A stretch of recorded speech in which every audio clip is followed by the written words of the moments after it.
Today we start with Faraday second law of electrolysis. ठीक है, हमने फैराडे फर्स्ट लॉ में क्या पढ़ा था? फैराडे फर्स्ट लॉ में पढ़ा था कि W is equal to equivalent weight into I into T upon 96500। ठीक है, ये पढ़ा था। It is from first Faraday first law.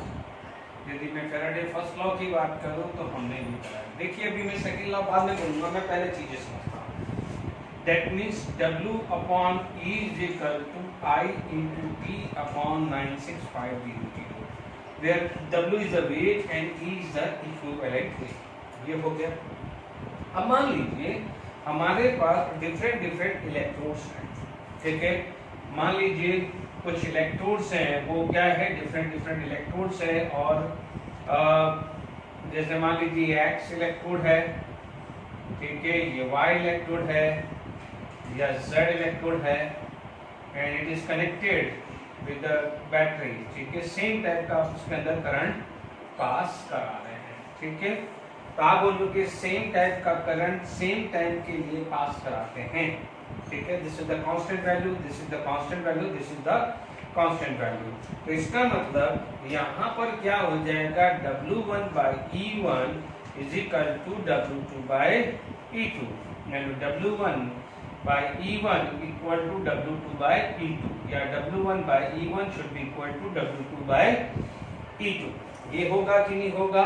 इसका मतलब what is the Faraday second law of electrolysis? Faraday law of electrolysis ये बोलता है कि if we pass same charge या same current for a same time interval, the weight ratio, मान लीजिए weight ratio W1 by W2 is equal to E1 by E2, यानी आप क्या बोल सकते हैं, सेम चार्ज, यदि मैं I2T को मैं बोलूंगा, if the same charge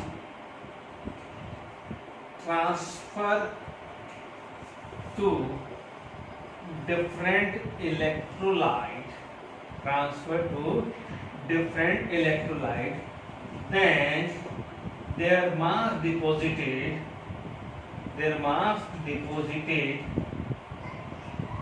ratio is equal to their equivalent।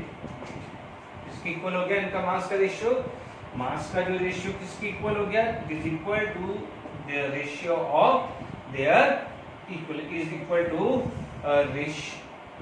Ratio of their equivalent weight. बिल्कुल सिंपल है, देख लीजिए। पहले मैंने फर्स्ट लॉ से डिराइव किया, तब जाके मैंने यहाँ पर स्टेटमेंट लिखा कि सेम चार्ज ट्रांसफर हुआ, तो ये हुआ, यानी W1 by E1 equal to W2 by E2, ये हुआ। तो W1 by W2 should be equal to E1 by E2। तो this is the second law of electrolysis. बहुत सिंपल है। ठीक है, आपको क्या करना है, मान लीजिए W1 by E1 equal to W2 by E2।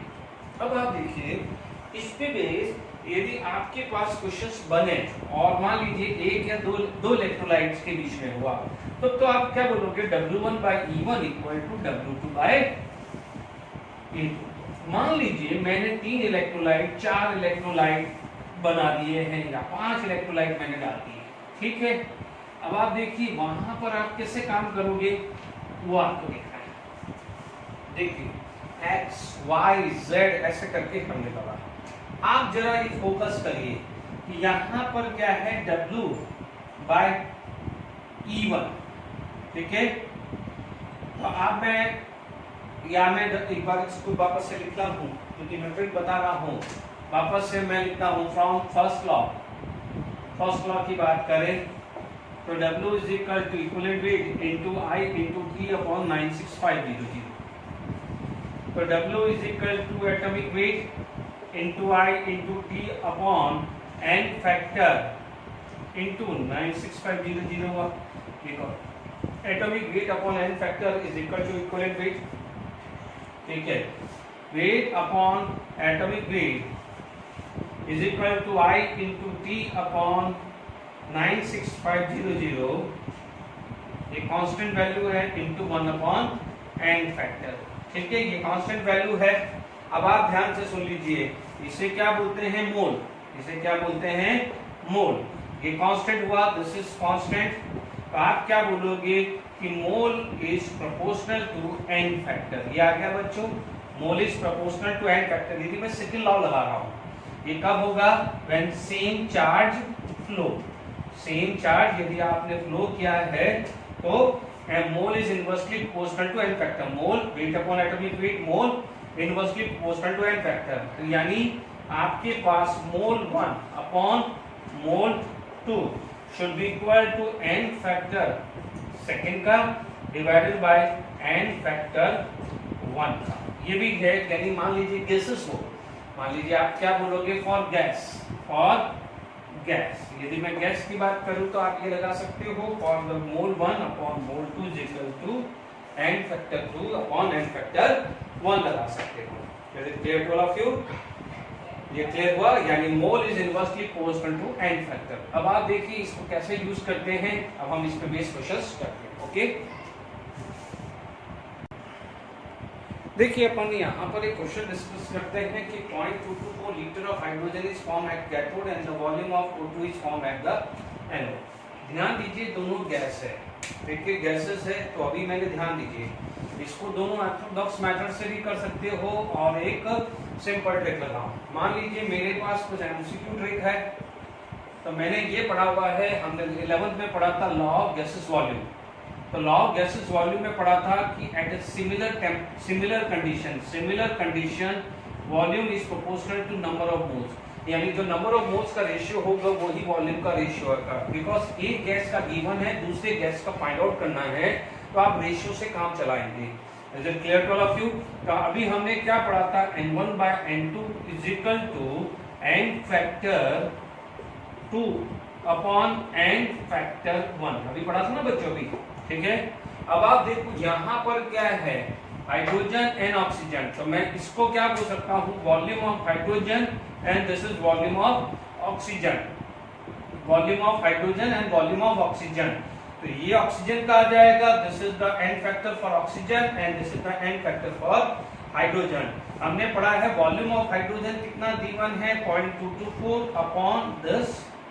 Is it clear? And volume of oxygen given कितना आया है? n फैक्टर कितना है? 4, और इसका n फैक्टर कितना होता है? 2 मैंने बताया था, 3 बता चुका हूँ। वैलेंसी ऑफ हाइड्रोजन इज 1, तो 2 into 1 2, and valency of oxygen is 2 and 2 into 2 4। ये ट्रिक लगा दीजिएगा to find out the n factor. Is it clear? ये 2 आया, ये कैंसिल आया, तो वॉल्यूम ऑफ O2 कितना आया? 11.2 लीटर एट जो भी आइडेंटिकल कंडीशन। तो ये आंसर आ गया कि नहीं आ गया? बिल्कुल सिंपल एमसीक्यू है, ठीक है। यदि मान लीजिए आपको ये पता है, मान लीजिए सब्जेक्ट की क्वेश्चंस हैं, तो ये आई होप ये क्लियर हो गया होगा। 11.2 litre at STP, final answer आ गया। अदरवाइज आपको पता है हाइड्रोजन, तो आप बोल दीजिए इलेक्ट्रोलिसिस में पढ़ा H2 प्लस हाफ O2 पढ़ा हुआ है, H2 प्लस हाफ O2। तो यहाँ पर कितना है? 1 मोल, तो ये कितना हो जाएगा? 0.5 मोल, क्योंकि सेम कंडीशन है, तो 0.224 लीटर, तो इसका हाफ हो जाएगा मैंने यहाँ पर क्या लिखा है? 22.4 लिया था, तो आप ध्यान रखना ये 0.112 लीटर आ जाएगा। Is it clear to all of you? यहाँ पर यदि आपके पास क्या आ गया? 0.224 upon volume of oxygen n factor 4/2, तो ये 2 कैंसिल आया, तो वॉल्यूम ऑफ O2 क्या है? 0.112 लीटर। तो this is the MCQ method and this is the subjective method. तो दोनों मेथड आपको मैंने समझा दिया है। Now proceed for the next question. Okay, चलिए नेक्स्ट क्वेश्चन से 3 moles of electron pass through A3 solution in a series containing AgNO3 copper and this। आप देख सकते हैं यदि सब्जेक्टिव क्वेश्चन आ जाता है तो Ag plus will give Ag, Cu2 plus will give 2 electron and give Cu, and Au3 plus 3 electron give Au। ठीक है, अब आप देख लीजिए यहाँ पर कितना भी है, तो आप देख सकते हैं, इनमें क्लियर कर सकते हैं, या तो बैलेंस करके लिख सकते हैं। हाउ मेनी मोल? 1 मोल, तो 1 मोल में 1 मोल Ag आ रहा है, तो 3 मोल में कितना आ जाएगा? 3 मोल Ag। कितना आ जाएगा 3 मोल Ag, क्योंकि यहाँ पर how many electron get transfer, 3 moles of electron get transfer. Is it clear? तो यहाँ पर 2 मोल है यानी 2 फैराडे, तो इसका मतलब ये 1 मोल है, तो यदि ये 3 मोल है तो it is going to be 3/2, that is equal to 1.5 mole. Is it clear? ये क्या हो जाएगा 1.5 मोल, तो ये 3 मोल होगा, तो ये 1 मोल ऑफ Au प्रोड्यूस हुआ। तो Ag कितना आ गया 3 मोल, Au कितना हो गया है 1.5। देख लीजिए सिंपल है, आपको बैलेंस इक्वेशंस बनाना है, यदि सब्जेक्टिव है तो 1 mole of electron, 1 mole of electron will produce 1 mole of Ag, तो 3 moles of electron will produce 3 moles of Ag. Fine. 2 moles of electron on reduction will produce 1 mole of Cu. So 3 mole can give 1/2 into 3 यानी 1.5 mole. यहाँ पर 3 moles of electron will produce 1 mole of Au. Simple clear हो गया है? Is it clear to all of you? यहाँ तक समझ में आ गया कि नहीं आ गया है? Is it clear to all of you? तो अब आप देख लीजिए यहाँ पर जो मोल का रेशियो आएगा it is inversely proportional to their n factor, क्योंकि देखिए यदि मैं बात करूं Ag कॉपर एंड गोल्ड, तो इसका मान लीजिए 3 है, तो इसका क्या हुआ 3/2, n फैक्टर कितना है 2, इसका क्या है 3/3 है, तो ये आया 3, 1.5 एंड 1, यही है ना आंसर। देख लीजिए, ठीक है।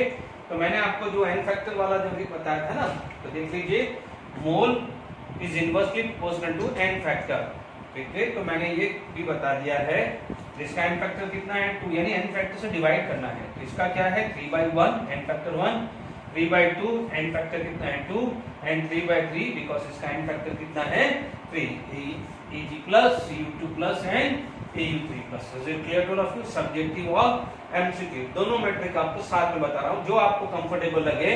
आपको ये इजी लगता है तो ये कर लीजिए, ये इजी करता है तो ये कर लीजिए। चलिए अब हम नेक्स्ट क्वेश्चन बात करते हैं।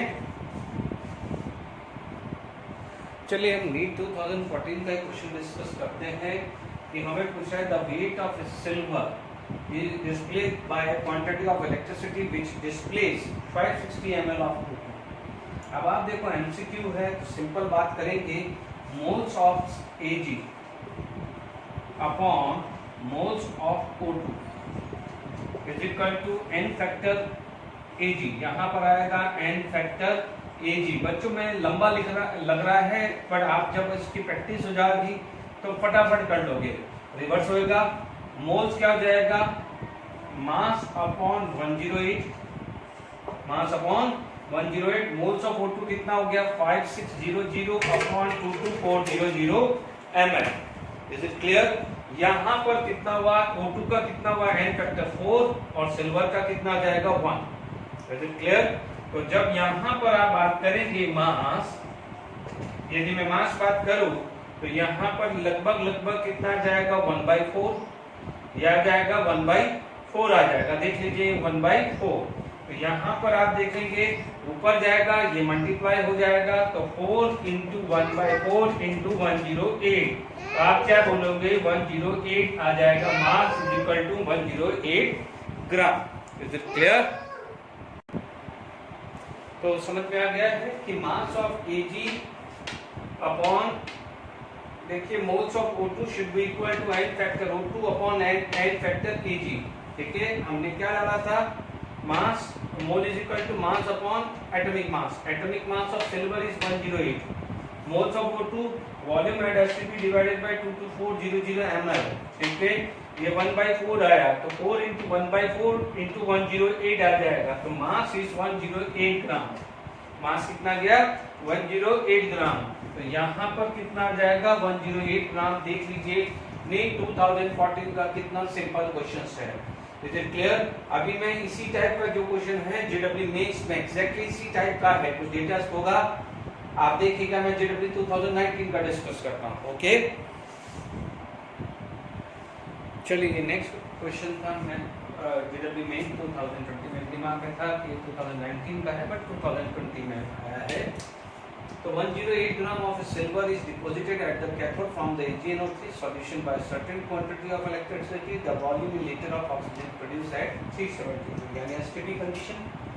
This is STP condition from the water by the same quantity of electricity. Simple, क्या लगाना है, moles of Ag by mole of O2। फटाफट, Ag के कितना एन फैक्टर हुआ 1 और O2 का एन फैक्टर कितना हुआ 4। बिल्कुल ठीक है ना। अब आप देखो मोल्स ऑफ Ag 108 बाय 108, आप बोलोगे 108 by 108 moles of Ag। Mass given by atomic mass, ये STP है, तो volume upon 22.4 is equal to this. आ गया सिंपल, ये तो 1 आ गया। तो volume is equal to volume आया, तो आपका कितना आ जाएगा 22.4 आ रहा है कि नहीं आ रहा है? Is it clear to all of you? देख लीजिए, वॉल्यूम आपका कितना आ रहा है 22.4/4। मैथमेटिकली देख लीजिए, तो ये कितना आ जाएगा 524। ठीक है, तो कितना आ जाएगा 5 पॉइंट, जैसे आ गया 4 5 20 24। ठीक है, लगभग 5.6 के आसपास है। आंसर कितना जाएगा 5.6 के आसपास है, क्योंकि थोड़ा सा मार्जिनल जाएगा, बिकॉज 1 बार है। 1 बार है, तो यहाँ पर क्या है 22.47 समथिंग आता है, तो ये थोड़ा सा 5.6 से थोड़ा सा ज्यादा है। तो राइट आंसर हम क्या कर देंगे, ए वाला आ जाएगा। Is it clear two of you? है ना, 22.4/4 अपन ने 5.6 लिया है 1 बार। ठीक है, यानी 1 बार इज इक्वल टू 1.01, यानी 5.6 को 1.01 से मल्टीप्लाई करो। आप बोलोगे सर 22.4 हम एटमॉस्फेयर में लेते हैं, ये 1 बार है, तो 5.6 इंटू 1.013 क्या होता है 5.6 इंटू 1.013। तो ये लगभग 5.67 के आसपास आएगा कि नहीं आएगा, तो इसलिए फटाफट से अपन ये टिक कर दिया है। तो आप देख लीजिए GW में 2020, क्योंकि 5.6 ऑप्शन में नहीं है, ध्यान रखिए। 5.67 भी है, 5.70 है, तो खटाक फिर एकदम आ जाएगा 1 bar is equal to 1.013 atmosphere, तो वॉल्यूम बढ़ जाता है। तो clear to all of you? I hope ये क्लियर हो गया है। ये कितना सिंपल JW में 2020 का। अब कुछ क्वेश्चंस और प्रैक्टिस करते हैं, ध्यान दीजिएगा। आप खुद सोच लीजिए, JW मेंस में डायरेक्ट कितने न्यूमेरिकल्स आ रहे हैं, नीट में है, एम्स में है। Is it clear? ओके, आगे बढ़ते हैं। चलिए नेक्स्ट क्वेश्चन हम एम्स 2005 का देखते हैं। 4.5 gram of aluminium atomic mass is deposited at cathode and the volume of hydrogen produced at the STP from H+ ion in solution by the same quantity of current। ध्यान दीजिए, H+ से क्या मिलेगा आपको, hydrogen produce. बिल्कुल simple, आप बोलोगे moles of, मैं सॉल्व कर रहा हूँ इसलिए मैं फॉर्मूला लिख रहा हूँ, बट आप प्रैक्टिस आ जाएगी तो आप डायरेक्टली लिख दोगे। एल्यूमिनियम का वैलेंसी फैक्टर कितना होता है 3, हाइड्रोजन का वैलेंसी फैक्टर कितना होता है 2। क्रॉस कर दिया। Is it clear? Moles of aluminium 4.5/27. This is the moles of aluminium। आपको क्या निकालना है, हाइड्रोजन वॉल्यूम निकालना है, तो वॉल्यूम अपॉन 22.4 लीटर, क्योंकि STP कंडीशंस है। आप देख लीजिए, it is equal to 2/3। It implies that volume निकाल लीजिए, वॉल्यूम निकाल लीजिए, तो आपके पास कितना आ जाएगा, लगभग कितना आ जाएगा 45 एंड 27 एंड 22.4, तो ये आ गया 4.5/27 इंटू ये आएगा 3/2 into 22.4। Clear to all of you? देख सकते हैं आपके पास जो भी वैल्यू आ गई है, ठीक है। आप यहाँ पर हम बात करेंगे, तो प्लीज देख लीजिए 4.5 इंटू 3 इंटू 22.4 डिवाइडेड बाई 54, ये लगभग कितना आ गया है 5.6 लीटर। ये कितना आ गया है 5.6 लीटर। तो आप देख सकते हैं 5.6 लीटर, तो ये आंसर आ जाएगा आपका 5.6 लीटर। देख लीजिए, मैं बेसिकली की फॉर्मूले पे बात कर रहा हूँ। Volume is in mole is inversely proportional to mole n factor। mass given upon atomic mass, यदि मेटल है तो mass given divided by atomic mass, और यदि गैस है volume at STP divided by 22.4। यदि अदर देन एसटीपी होगा तो mole निकाल दीजिए, PV is equal to NRT से वॉल्यूम निकाल सकते हैं। Is it clear? यदि यहाँ एसटीपी नहीं दिया है, टेम्परेचर 300 केल्विन या प्रेशर कुछ भी दिया है, पहले मोल निकाल दीजिए गैस का और PV is equal to NRT से वॉल्यूम निकाल दीजिए। Is it clear? अब आप देखिए नेक्स्ट क्वेश्चन को हम डिस्कस करते हैं। देखिए the electrolysis of 250 ml of brine water. Brine water का मतलब क्या होता है? NaCl। Brine water NaCl was carried out by a period of 20 minutes with a current 2 ampere. If the resulting solution was treated with 0.62 SCl, what volume would be this? इसका मतलब आपको पता है ब्राइन वाटर। यदि हमने देखिए थोड़ा सा मैं इसका रिविजन भी करा रहा हूँ तो क्वेश्चन भी याद करिए।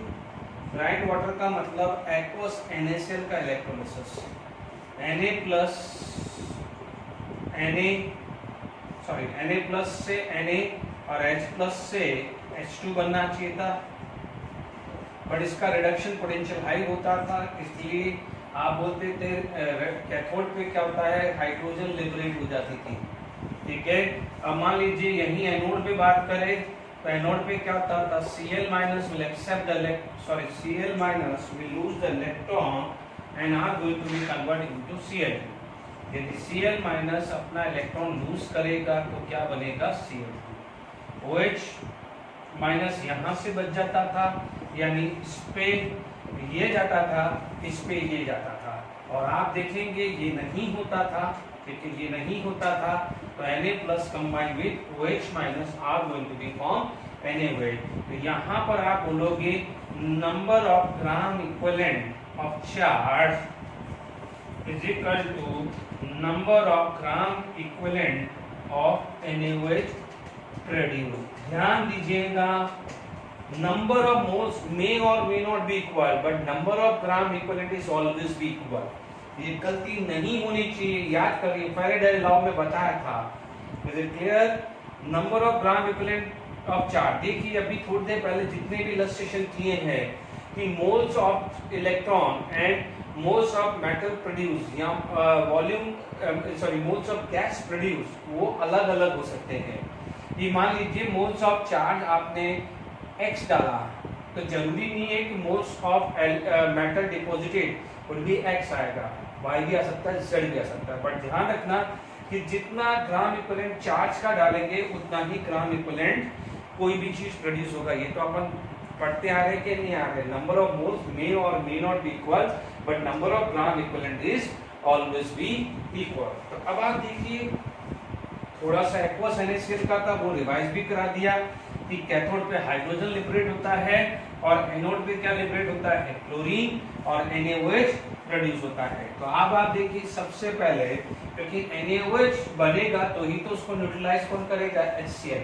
तो आप बोलोगे न्यूट्रल पॉइंट निकालना है तो आप क्या बोलोगे? Number of gram equivalent of and base should be equal to number of gram equivalent of acid. ये लिख देते हैं अपन ने, मोल कांसेप्ट पे इस पे क्वेश्चंस आए हैं। अब आप देखो number of gram equivalent of this, ये तो 0.62 into V है। Is it clear to all of you? 0.62 into V है। Is it clear? तो molarity V and this and HCl की क्या होती है? n फैक्टर कितना होता है? 1, तो n फैक्टर भी मैंने 1 लिख दिया है। अब number of gram equivalent of NaOH equal to number of gram equivalent of charge. ठीक है, या आप बोलोगे याद करिए W upon equivalent weight is equal to I into T into 96500 होता था कि नहीं होता था? इसे क्या बोलेंगे अपन? नंबर ऑफ ग्राम इक्विवेलेंट बोलेंगे। What is this? Number of gram equivalent बोलेंगे कि नहीं बोलेंगे? Is it clear to all of you? First law में weight upon equivalent weight is equal to I into T upon 96500। Weight upon atomic weight होता था तो उसे number of moles बोलते थे, but weight upon equivalent weight को क्या बोलोगे? नंबर ऑफ ग्राम इक्विवेलेंट ही तो बोलोगे। यहाँ पर किस पे डिपेंड कर रहा है? I into T into 96500। अब I कितना है? 2 एम्पियर। I कितना है? 2 एम्पियर। T कितना है? आ गया 20 मिनट, बट क्योंकि सेकंड में चाहिए 60 इंटू 9650.62 इंटू V। देख लीजिए कितना सिंपल है, क्योंकि NaOH इलेक्ट्रोलिसिस से मिला है।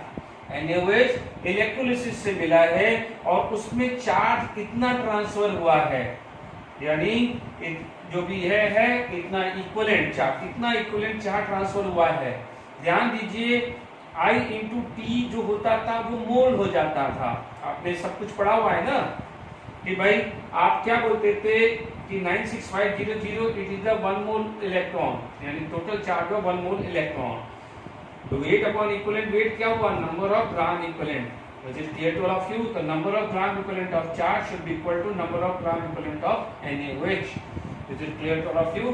अब आप देखिए V की वैल्यू आप निकाल सकते हैं, सिंपल है 2 into 20 into 60 divided by 9650 divided by 0.62, ये वैल्यू आ रही है 0.040, ये वैल्यू आ रही है 0.04 litre. Is it clear to all of you? वापस से सुन लीजिए, NaOH प्रोड्यूस हुआ है इलेक्ट्रोलिसिस से, बट ये ध्यान रखना इसमें हाइड्रोजन और क्लोरीन भी था। ठीक है, तो कल को पूछा जाए कि number of moles of hydrogen and chlorine, यदि x moles of charge transfer हुआ तो number of moles of hydrogen और क्लोरीन पूछे, तो हाइड्रोजन और क्लोरीन का जो नंबर ऑफ मोल्स है वो मे और मे नॉट भी इक्वल होगा। बट यदि आपसे बोला जाता है x equivalent of charge transfer हुआ तो x equivalent of hydrogen, x equivalent of chlorine और x equivalent of NaOH produce होगा। ध्यान रखना है नंबर ऑफ मोल्स मे और may not be equal, but number of gram equivalent is very important. Sorry, तो आप देख लीजिए, मैंने भले यहाँ पर फर्स्ट लॉ का आप लिया है, बट क्योंकि अभी आपने फर्स्ट लेक्चर लास्ट में कर दिया होगा, उसमें बेस प्रैक्टिस की होगी क्वेश्चन, तो एक अच्छे क्वेश्चंस में आपके लाया हूं, तो आप ध्यान दीजिए इसमें मोल कंसेप्ट में न्यूट्रलाइजेशन और फर्स्ट लॉ दोनों को मिक्स करके बनाया है। Is it clear? अब और एक और अच्छा क्वेश्चन करते हैं, चलिए। अब आप देखिए एक और क्वेश्चन है, थोड़ा अलग वैरायटी का है। On passing current of 1 ampere for 16 minute and 5 second through 1 litre solution of CuCl, all the copper of the solution was deposited at cathode। ठीक है, कॉपर हो रहा है copper at deposit, the strength of CuCl, the strength of CuCl। तो बिल्कुल simple है, बात करेंगे। यदि मैं सॉल्यूशन की बात करूं तो मैं बोलूंगा इक्विवेलेंट ऑफ Cu डिपोजिटेड। अभी मैं नहीं बोल रहा हूं मोल्स, मोल्स अलग अलग हो सकते हैं, क्योंकि आप बोलोगे क्या बोलोगे, Cu2 plus will accept the 2 electron will form Cu। आप देख लीजिए ये 2 मोल 1 मोल और ये भी 1 मोल Cu2 प्लस। अब आप देखो यहाँ पर मोल इसके अलग है तो इसके मोल अलग है, बट जब मैं इक्विवेलेंट की बात करूं तो दोनों में क्या हो जाएगा, सेम आ जाएगा कि नहीं आएगा? Because what is the number of gram equivalent, number of gram equivalent होता क्या है, आपको मैं बार बार प्रूव कर रहा हूं, it is equal to number of moles into n factor. अब आप देखो इस कॉपर के नंबर ऑफ मोल्स कितने हैं, 1, तो इसके n फैक्टर कितने हैं, 2, तो नंबर ऑफ ग्राम इक्विवेलेंट क्या बोलोगे, 2। तो यहाँ पर इलेक्ट्रॉन है, इलेक्ट्रॉन का तो चार्ज 1 होता है, तो 2 मोल इनटू 1, तो इसके क्या हुआ, number of electron, number of gram equivalent कितने हुए, 2। इनका कितना है, 1 मोल, इनका कितना है, 1 मोल, n फैक्टर कॉपर का कितना होता है, 2, तो ये 2 इक्विवेलेंट, तो ये भी क्या हुआ, 2 इक्विवेलेंट, और ये भी क्या हो जाएगा, 2 इक्विवेलेंट। तो ध्यान दीजिएगा, बार बार प्रूव कर रहा हूँ, मोल अलग अलग है, 2 मोल 1 मोल।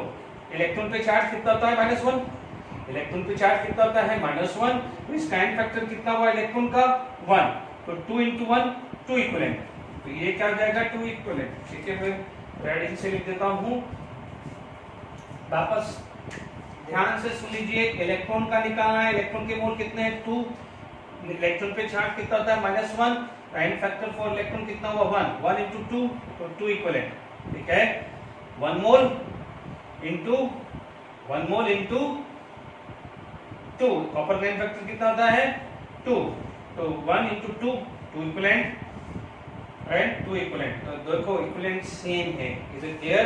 तो मैं इक्विवेलेंट ऑफ Cu2 प्लस बोलूं, ये इक्विवेलेंट ऑफ Cu बोलूं, वो सेम ही आएगा। Is it clear to all of you? Equivalent of copper deposited is equal to I into T upon 96500। पढ़ा है कि नहीं पढ़ा? अभी जस्ट पढ़ा ना, what is this, W by E, W/E, यही है ना equivalent of copper, W/E is equal to I into T upon 96500 coulomb. I कितना है 1 एम्पियर टाइम। अब आप देखो 16 मिनट है तो 16 इंटू 60 तो कितना हुआ 960 सेकेंड और 5 मिनट और है तो प्लस 5 तो 965 आ गया। ये आ गया 965 96500 तो ये कितना हुआ 965 तो 1/100, ये क्या गया है 1/100। ठीक है, वॉल्यूम कितना दिया है 1 लीटर। तो आपके पास नॉर्मलिटी क्या होता है number of gram equivalent by volume. Is it clear? तो ये कितनी वैल्यू आ रही है, it is equal to 0.01 equivalent, 0.01 equivalent. तो 0.01 बाय 1 लीटर तो कितनी आ जाएगा 0.01 एन। नॉर्मलिटी कितना है 0.01 एन, एम नहीं आएगा क्योंकि कॉपर का एन फैक्टर 2 है।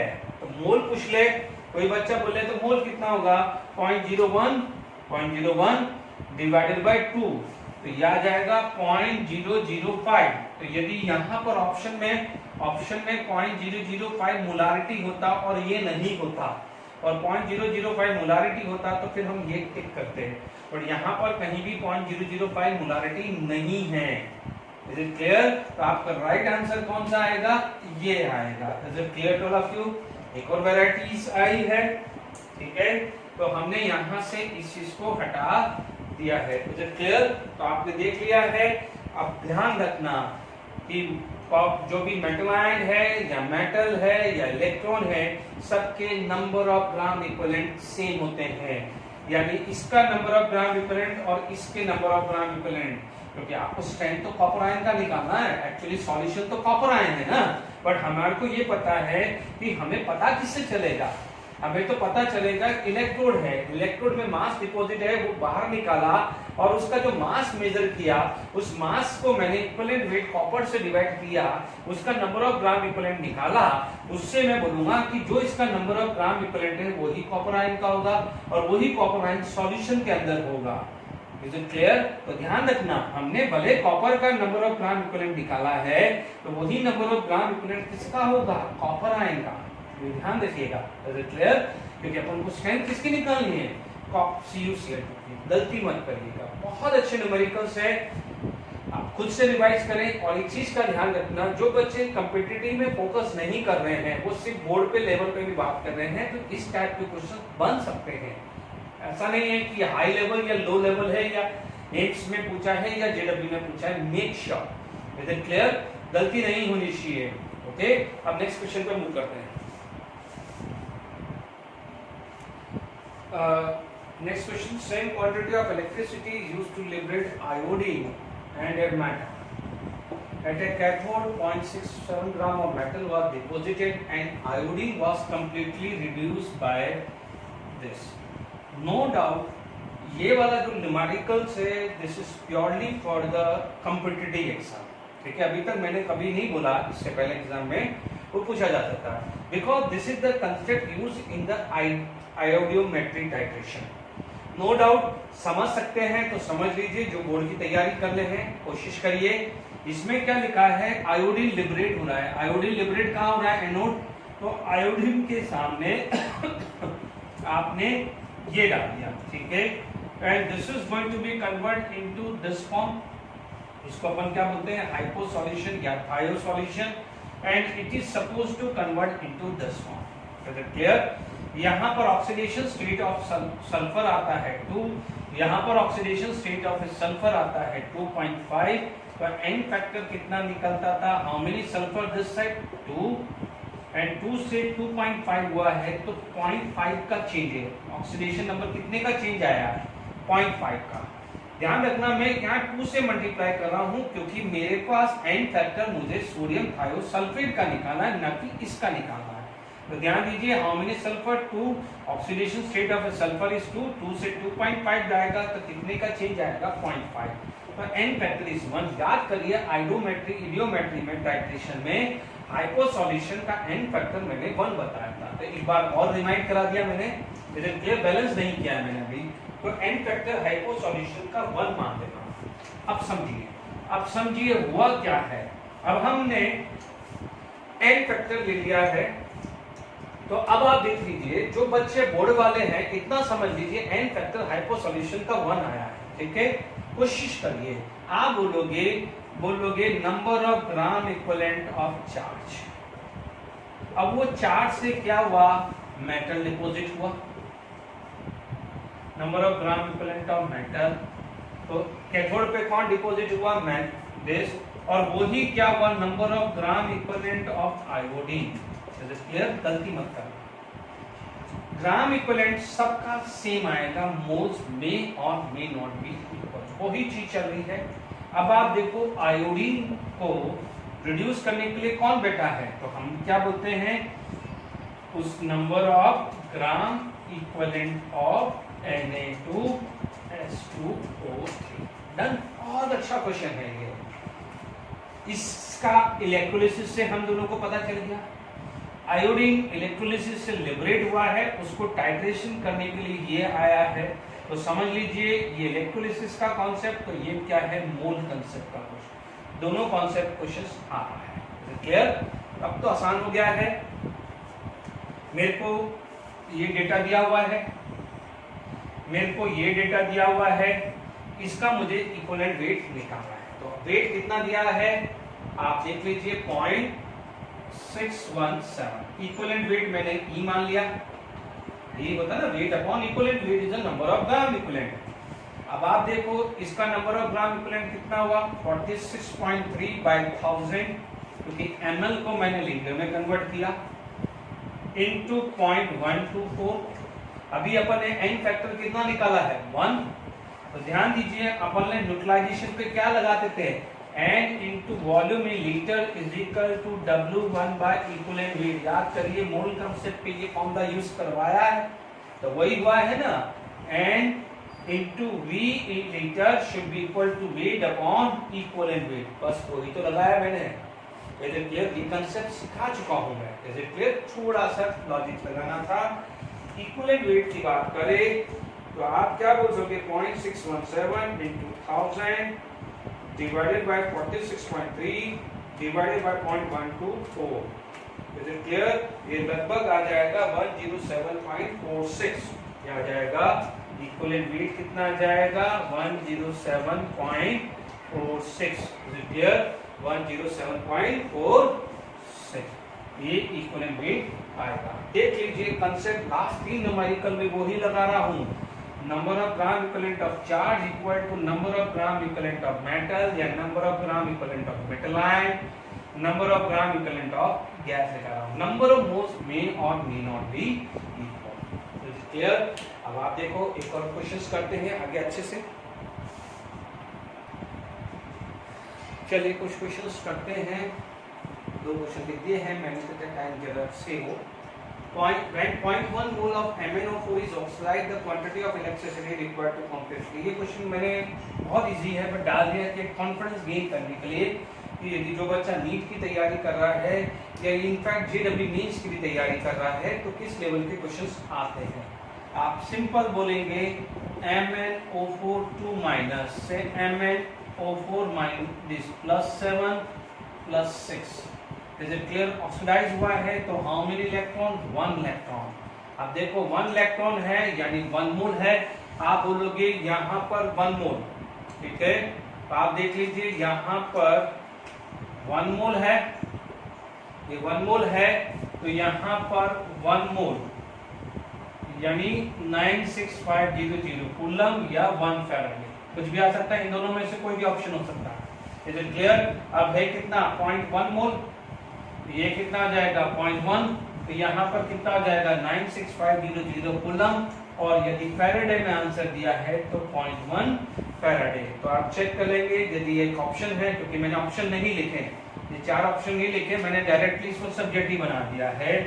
तो ऑप्शन में ये कूलम था तो this is the right option. यदि फैराडे में पूछता तो ये भी हम आंसर लिख सकते थे। तो आई होप समझ में आ गया, बिल्कुल देख लीजिए 1 मोल 1 मोल, तो 0.1 मोल तो 0.1 मोल, तो 1 मोल का 96500 कूलम था, तो 0.1 का क्या हुआ 96500 कूलम, सॉरी 9650 कूलम, 1 फैराडे या 0.1 फैराडे। देख लीजिए कितना सिंपल इन 2014 का क्वेश्चन है।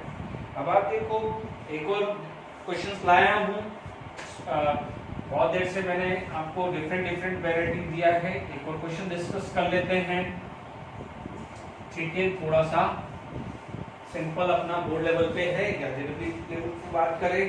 अब आप देखिए, how long would it take for the uniform current of 6 ampere to deposit 78 gram.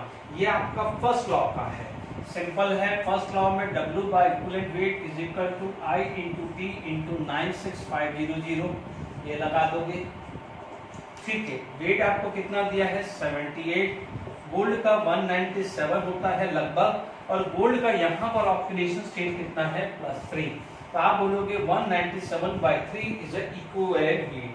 Is it clear?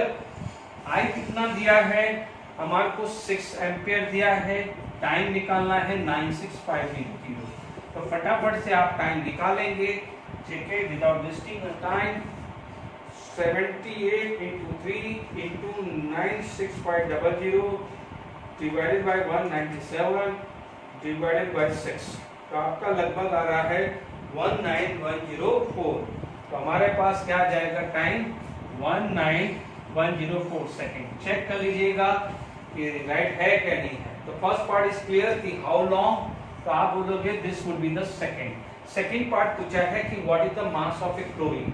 तो अब आप देखो सेकंड पार्ट के लिए आप सेकंड लॉ लगा सकते हो। सेकंड लॉ में क्या बोलोगे, मोल्स है, तो यानी आप ये बोल सकते हैं W1/W2 is equal to E1/E2, क्योंकि मुझे मोल नहीं निकालना, मास निकालना है ना मुझे, तो मैं डायरेक्टली लगा दूंगा, ये लगा है ना। तो मेरे पास क्या है, वेट गिवन कितना है 78 ग्राम गोल्ड का, मुझे क्लोरीन का X निकालना है, इक्विवेलेंट वेट कितना है गोल्ड का 197/3, ठीक है, 197/3 क्लोरीन का निकालना है, तो क्लोरीन इज 71/2, Cl2 है ना, तो क्लोरीन का कितना हो जाएगा 71/2। हालांकि निकला तो वही है, यदि आपको बार बार उसकी प्रैक्टिस नहीं है तो आप देखेंगे चीज वही है जो मैंने लिखा था ना, मोल्स ऑफ एक मोल, देखो यही है, आप देखेंगे मोल्स ऑफ, क्योंकि कुछ बच्चे सोच रहे होंगे कि सर कभी तो ये यूज कर रहे हैं कभी ये, आपको जो यूज करना है moles of Au upon moles of Cl2। N factor gold का कितना है 3, एन फैक्टर क्लोरीन का कितना है 2, यही है ना, देख लीजिए। तो आप क्या बोलोगे, या तो ये लगाइए वो लगाइए, मैं इसलिए लगा रहा था क्योंकि मुझे वॉल्यूम निकालना था, अभी तक के केस में वॉल्यूम निकालना था, इसलिए मेरा ये फॉर्मूला इजी लग रहा था, बट इसमें वेट निकालना है। तो आपको जो लगे, ये डायरेक्ट लगे या ये लगे, चीजें आनी सेम ही है। आप देख लीजिए moles of Au 78/197, moles of chlorine weight upon 71, because molecular mass of chlorine is 71 is equal to 2/3। तो आप देख लीजिए आंसर, या इससे से करो या इससे से करो, आना सेम ही है। एक बार फाइनली आंसर लिख देते हैं। x की वैल्यू आ कितनी हुई है, आप बोलोगे 78 इंटू 71/2 इंटू 3/197। चेक कर लीजिएगा, ठीक है, आपके पास क्या आया 78 इंटू 71 इंटू 3/197 डिवाइडेड बाय 2, ये लगभग आ रहा है 42.17 ग्राम। चेक कर लेना, कैलकुलेशन पे मैंने मिस्टेक नहीं कर रही हूँ, 42.167 ग्राम क्या है। Is it clear to all of you? एक और क्वेश्चन हमने डिस्कस कर लिया है, चलिए is it clear to all of you? चलिए एक और क्वेश्चन डिस्कस करते हैं आगे। चलिए एक और बहुत बढ़िया क्वेश्चन है। A solution of 0.25 ampere is passed through a 400 ml of 2M solution of NaCl for a 35 minute. What will be the pH of the solution? ठीक है, आप ध्यान से सुन लीजिए। अभी जस्ट थोड़ी देर पहले हमने क्वेश्चन इस टाइप का किया था, और वहाँ पर हमने NaOH से HCl का टाइट्रेशन निकाला था। अब आप देखो यहाँ पर आपको pH निकालना है, तो pH निकालना है तो no doubt negative log of H+ ion, but अपन को यहाँ पर H+ आयन डायरेक्टली नहीं मिलेगा, but beyond of that यदि एक्वस NaCl का इलेक्ट्रोलिसिस कर रहे हैं तो नो डाउट क्लोरीन लिबरेट हो रहा है, हाइड्रोजन लिबरेट हो रहा है, बट NaOH गेट प्रोड्यूस, इसकी वजह से pH बढ़ेगा। तो फ्रॉम दिस आप क्या बोलोगे, number of gram equivalent of NaOH is equal to number of gram equivalent of OH minus, बोल सकता हूँ equal to number of gram equivalent of charge. बोलूंगा क्योंकि मैंने बार बार रिपीट कर रहा हूँ number of gram equivalent of each and every component is same, number of mole may or may not be equal। तो ठीक है, आपको OH का कंसंट्रेशन चाहिए, तो मेरे पास number of gram equivalent of OH कितना हुआ, आप देखिए I इंटू T अपॉन 96500, यही होगा ना, यही पढ़ा था ना, W by E is equal to I into T upon 96500। I की वैल्यू अपने पास कितनी है 0.25, कितनी है 0.25, टाइम दिया हुआ है 35 मिनट, तो 35 इंटू 60 सेकेंड करना नहीं भूलना है, ठीक है। अब आप देखिए 0.25 है आपके पास, 0.25 इंटू 35 इंटू 60 डिवाइडेड बाय 96500, ये आ रहा है 0.0054, ये कितना आ रहा है 0.00544 है ना, 0.544, ये आ रहा है number of gram equivalent. Is it clear? ये आ रहा है number of gram equivalent. Is it clear? अब आप देखो आपको क्या है, मोल्स क्या आता है, number of gram equivalent is equal to number of a moles into n factor. अब आप देखो what is the charge over OH, OH के ऊपर -1 चार्ज है, तो नंबर ऑफ मोल्स सेम आ जाएगा। तो अब आप देखो n फैक्टर कितना है 1, तो मैं बोल सकता हूं कि number of moles of OH minus is equal to 0.00544, ये बोल सकता हूं। Is it clear? तो समझ में आ गया है, पहले मैंने मोल्स निकाल दिए हैं। Is it clear? तो आई होप समझ में आ गया होगा, ठीक है। अब देखिए, जब मेरे पास मोल्स ऑफ OH माइनस आ गए हैं, तो मुझे तो मोलारिटी निकालनी है, क्या निकालनी है मुझे, मोलारिटी। Is it clear? तो आप देखिए मेरे पास अब तो आसान हो गया, मोलारिटी ऑफ OH माइनस कितने मोल्स हैं, 0.0054 मोल है, क्योंकि देखिए n factor for OH is 1। आप देखिए वॉल्यूम कितना है 400 ml, तो 400 ml को क्या लिखूंगा, दिस मच लीटर, ठीक है, 544 है। Is it clear?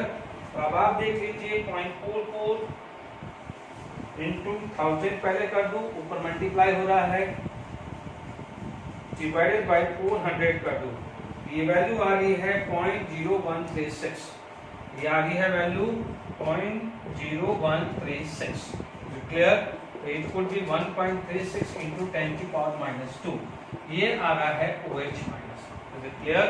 तो अब आप देख लीजिए POH कितना आ जाएगा, नेगेटिव लॉग ऑफ 1.36 into 10 की पावर -2, ये आएगा 2 minus log 1.36। Is it clear to all of you? तो POH जो है वो 1 पॉइंट समथिंग आएगा, ठीक है, सॉल्व कर दीजिएगा। तो pH कितना आ जाएगा 14 माइनस POH, तो 14 माइनस 1 पॉइंट समथिंग, तो क्या है 12 पॉइंट समथिंग वैल्यू आएगी। Is it clear? तो समझ में आ गया कि how to find out the pH। Is it clear?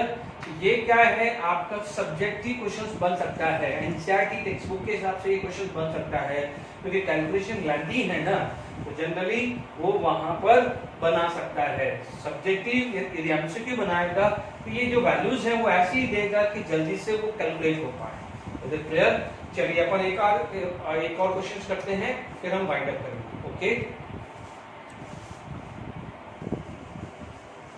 चलिए ये एक और क्वेश्चन है, calculate the quantity of electricity that would be required to reduce 12.3 gram of nitrobenzene to. पहला पार्ट है कि इलेक्ट्रिसिटी हमें यानी चार्ज या निकालना है, क्योंकि कुछ भी नहीं दिया है तो हमें चार्ज ही निकालना है, ठीक है ना।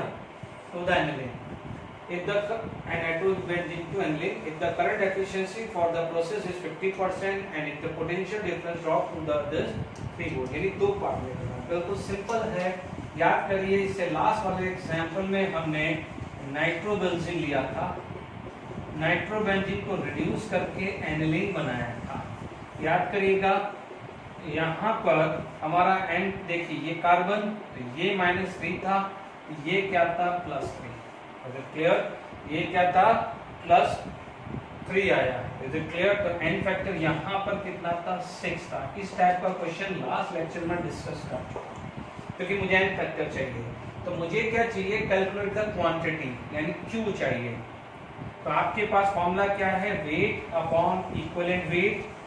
अब I इंटू टी नहीं, क्योंकि चार्ज चाहिए ना, तो 96500।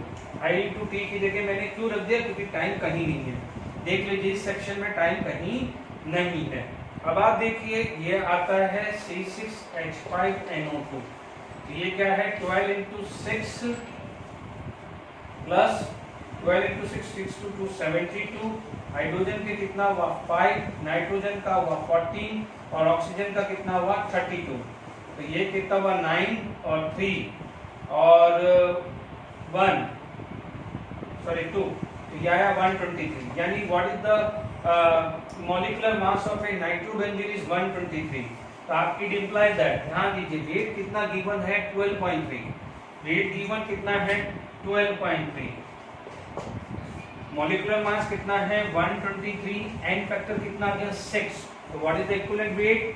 Molecular mass by n factor is equal to Q upon 96500। Simple typical आपका जो फर्स्ट लॉ का है वो है। मेन चीज ये क्वेश्चन क्यों मैंने सेलेक्ट किया, क्योंकि ये सेकंड पार्ट है। तो जो बच्चे बोर्ड लेवल पे भी है, सिंपल है बच्चों, ये बिल्कुल सिंपल है। तो आप ध्यान दीजिए, आप देख सकते हैं कितना हुआ? 12.3 इंटू 6 डिवाइडेड बाय 123 इंटू 96500। ये वैल्यू आ रहा 57900। चेक कर सकते हैं अपन, ठीक है? तो या आप इसको 96500 में नहीं भी रखना चाहते हैं तो फैराडे में भी रख दो, ठीक है? यानी अपने 57900 क्या हुआ? क्यू की वैल्यू क्या होगी? 57900 कूलम। आ गया first part is clear now. यानी क्या हुआ? Charge is 5790। अदरवाइज यदि आपको फैराडे में रखना है तो ये फैराडे में आ जाएगा। This is going to be a 0.6 Faraday. It is going to be a 0.6 Faraday. Calculate कर देना, 0.6 Faraday ही इतना वैल्यू आएगा। अब सेकेंड पार्ट चलते हैं। सेकेंड पार्ट में क्या बोल रहा है? ध्यान रखिएगा। अब सेकेंड पार्ट में उसने बोल दिया है करंट एफिशिएंसी 50%। करंट एफिशिएंसी कितनी कर दी? 50%, ठीक है? तो जब करंट एफिशिएंसी 50% कर दिया, अब आप देखो सेकेंड पार्ट, करंट एफिशिएंसी कितनी होगी? 50%। करंट एफिशिएंसी कितनी होगी? 50%। तो यानी जो चार्ज है, चार्ज ट्रांसफर कितना हो जाएगा? 5790 इंटू 50% हो जाएगा कि नहीं होगा? Is it clear to all of you? इसका मतलब इसको इसका मतलब 57900 डिवाइडेड बाय 2, ये आ रहा है 28950 कूलम। बच्चों में ये 4 ले रहा हूं, अदरवाइज यदि फैराडे होता तो 0.6 फैराडे इंटू हाफ, तो आप 0.3 फैराडे भी ले सकते थे। जैसा ये लेना है, ये लेना है, आपको दोनों में से जो सिलेक्ट करना है करना है। अब आपके पास सेकेंड पार्ट, जो मेन चीज है वो एनर्जी। याद करिए, बर्डन एनर्जी पढ़ा क्या था? Energy is equal to charge into potential difference, पढ़ा है ना? Charge into potential difference. तो चार्ज कितना हो गया है? 28950। मैं क्यों कूलम ले रहा था? क्योंकि मुझे एनर्जी जूल निकालने में आसान होगा, इसलिए मैं ये ले रहा था। आप ध्यान रखना। पोटेंशियल डिफरेंस कितना है? 3 वोल्ट। बस काम हो गया ना आसान। पढ़ा हुआ है अपन ने बर्डन, अपन ने बहुत सारी चीजें की है 10 इक्वेशन से पहले। 28950 इंटू 3 86850 कितना रहा है? 86850 ये जूल में आ जाएगा, क्योंकि ये कूलम ले रहे हैं। Is it clear? तो याद करिए NF E cell, what done NF E cell, ठीक है? तो व्हाट इज NF? चार्ज था बच्चों, चार्ज इनटू पोटेंशियल डिफरेंस था। तो एनर्जी इज इक्वल टू 86850। यदि कोई बच्चा ये बड़ा 5 लाइन का क्वेश्चन देख के घबरा जाएगा कि यार ये तो कॉम्पिटिटिव लेवल का है, अरे ये किसी भी लेवल का, कॉम्पिटिटिव बोर्ड लेवल किसी पे भी आया है। आप देखो पहले लाइन में निकालना क्या है, आप बोलोगे नाइट्रोबेंजीन से एनिलीन का, आप यदि ऑक्सीडेशन नंबर निकाल के एन फैक्टर नहीं निकाल पाते हैं फिर आपको प्रैक्टिस करनी पड़ेगी। ध्यान रखिएगा, एन फैक्टर निकालना था, वहां पर थोड़ा ध्यान देना था। अदरवाइज तो आपके पास weight upon equivalent weight is equal to charge into 96500। First law ही था, वो वैल्यू आ गई। सेकंड पार्ट में क्या बोला है, करंट एफिशिएंसी 50%, यानी इसका 50% इतना एक्चुअल ट्रांसफर होगा, यानी चार्ज इतना आ गया। पोटेंशियल डिफरेंस 3 वोल्ट बोल दिया। आप पढ़ चुके हैं energy is equal to charge into potential difference, तो दिस इनटू दिस एनर्जी आई कि नहीं आई? तो सिंपल क्वेश्चन है कि नहीं है? ठीक है, आई होप आज मैंने सेकंड लॉ की भी बात करी, बहुत सारे वैरायटी ऑफ प्रॉब्लम किए हैं। ध्यान रखना, बहुत अच्छे न्यूमेरिकल्स हैं, आप इसको बार बार यदि नहीं समझ में आए तो रिवाइंड करके इस चीज को वापस से करिएगा, और डाउट और डिफिकल्टीज होगी तो क्लियर कर लीजिएगा। Okay, thank you very much.